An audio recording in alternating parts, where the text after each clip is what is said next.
Good morning and welcome to my American History Notes, where I share with you things that I'm learning about American history. Some things I thought I knew, some things I never heard of, and digging them up. And this isn't even really deep stuff, very surface. You can find it on the internet easily. You can find it in many books. Um, and like I said, I thought I knew something about American history, and each time I look and study, I learn more. And I hope that you'll be interested in looking up some of these names. Um, I do recommend for today one book that one of my favorite books in high school is called The Apache Chronicle, and I've mentioned it before, so it's really interesting. And so let's begin with uh, some notable people today from American history. Um, so just a moment here. I have a list I want to go by. Yep. All right. So the first person I want to discuss, and I got this off of several websites, legacy.com, listfirst.com. There's several, and then these are names that I've known, and you can also find information on Wikipedia and other places. But the first one I mentioned, his name was Victorio. He was an Apache. He was chief of the Chiricahua. He was born in what's now New Mexico, 1809. It was still under Mexican control. It, sorry, not 1809, but for decades, the United States has been taking, in 1809, New Mexico was still under Mexican control. Now, the United States have been taking Native American lands. So Victorio grew up in turbulent times for his people. He became a fearsome warrior and leader, and for more than 10 years, he managed to evade pursuing U.S. forces. He finally surrendered in 1869. Um, he accepted land for a spot of a reservation that wasn't suitable for farming. It's called the land was known as Hell's 40 Acres. He tried to move his people and become an outlaw again. And in 1880, in the Tres Castillos Mountains of Mexico, he was finally surrounded and killed by Mexican troops. Some say he killed himself. So his a younger sister was interesting, Lozen, Lozen. She was said to have participated in special rights that would allow her to censor enemies. Anyway, she was an interesting person. But Chief Cornstalk is another one. He was known by his Shawnee name. That was most popular by the English translation of his Shawnee name, Hokaleska. Uh, he was born around 1720 in Pennsylvania. Like Shawnee people, like most of them, we settled in Ohio in the 1730s because of the continuous conflict with invading white settlers. And Dunmore's War took place in 1774, and he was defeated by colonists, and they had to sign a treaty ceding all the land east and south of the Ohio River. So the natives getting pushed back further and further west. Um, so his long-lasting legacy was after his death. There was a creature dubbed Mothman, which began to surface in West Virginia as far as mythology. And it was supposed to have come about because of a supposed curse which Cornstalk had laid on the land after the treachery that resulted in his death, because he was taken prisoner and murdered by colonists. So, you've ever heard of Mothman? There was even a movie. This is the origin of the legend. Mothman. Black Hawk. Now, Black Hawk was a leader of the Sauk tribe. He was born in Virginia in 1767. Nobody knows much about him until the War of 1812. And he leading what was called the British Band. He was a subordinate of Tecumseh, who was another Native American leader. And later he was forcibly resettled. He led between 1,000 and 1,500 Indians back to the area of Illinois where they came from. And this instigated the Black Hawk War, which only lasted 15 weeks. And around two-thirds of the Sauk who came to Illinois had died. Black Hawk himself avoided capture until 1833. I believe President Lincoln, as a young man, participated in the Black Hawk War. Tecumseh. Now, he was a Shawnee leader. He was born in Ohio Valley around 1768. Might have mentioned him before. Anyway, he was a very important leader, American Indian leader, Native American leader, and he died at the Battle of Thames on October 5th, 1813. America quickly turned him into a folk hero, even though he was an enemy of America, because he fought for the British. He had a very impressive speaking skills and was very brave.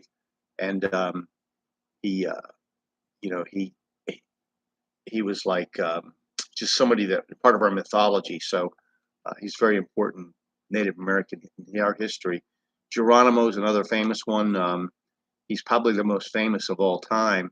He was a medicine man in Chiricahua Indians, and so he was, he was very famous. You want to look him up, and I won't go into details because there's books written about him, movies made about him. He surrendered for the last time in 1886 and pleaded his case before President Roosevelt, Theodore Roosevelt. So um, on his deathbed, he's supposed to have stated, "I should never have surrendered. I should have fought until I was the last man alive." Then it was Crazy Horse. He was a fearsome warrior and leader of the Oglala Sioux, and he was one of the leaders at the Battle of Little Bighorn, and he was really a thorn in the side of the U.S. Army. So anyway, he defeated Custer and his men. So next year after that, Crazy Horse surrendered. Then Chief Seattle, he was, this is in Washington, current Washington State. He was a chief of two different tribes because of his parents. And he also, he thought his people would eventually be driven out of every place by the new settlers. And he argued that violence would only speed up the process. And he led him to convert to Christianity, became a devout follower the rest of his days. The people of Seattle paid a small tax to use his name for the city. Seattle people believed the mention of a deceased person's name kept him from resting peacefully. They had to pay a tax to go through that. The speech most people associate with Chief Seattle, which he puts a heavy emphasis on mankind's need to care for the environment, is completely fabricated. It was written by Dr. Henry Smith in 1887. So now, Cochise. Cochise, we don't know much about anything about his childhood, but he was a tall Native American, over 6 foot, cut a very imposing figure. He was a leader of the Chiricahua Apache. He led his people in a number of raids against Mexicans and against Americans.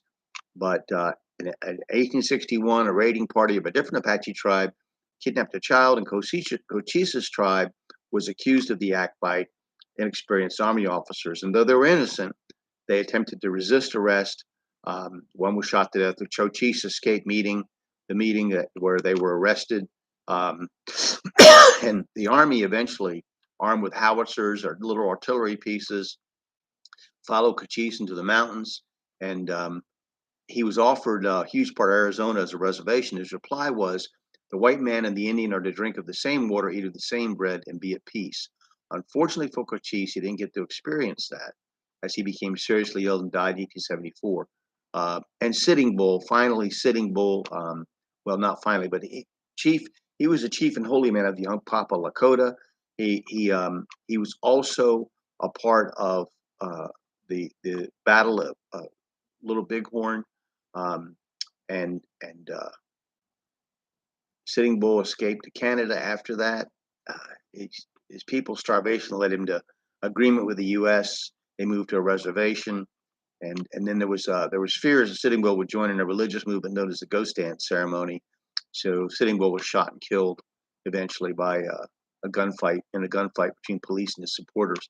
And then there was Mangus Coloradus. Now he was Cochise's father-in-law and a very influential chief in the 1800s.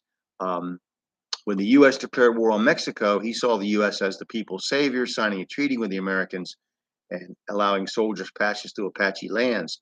But as you know, when gold and silver was found in the area, the treaty was tossed out the window.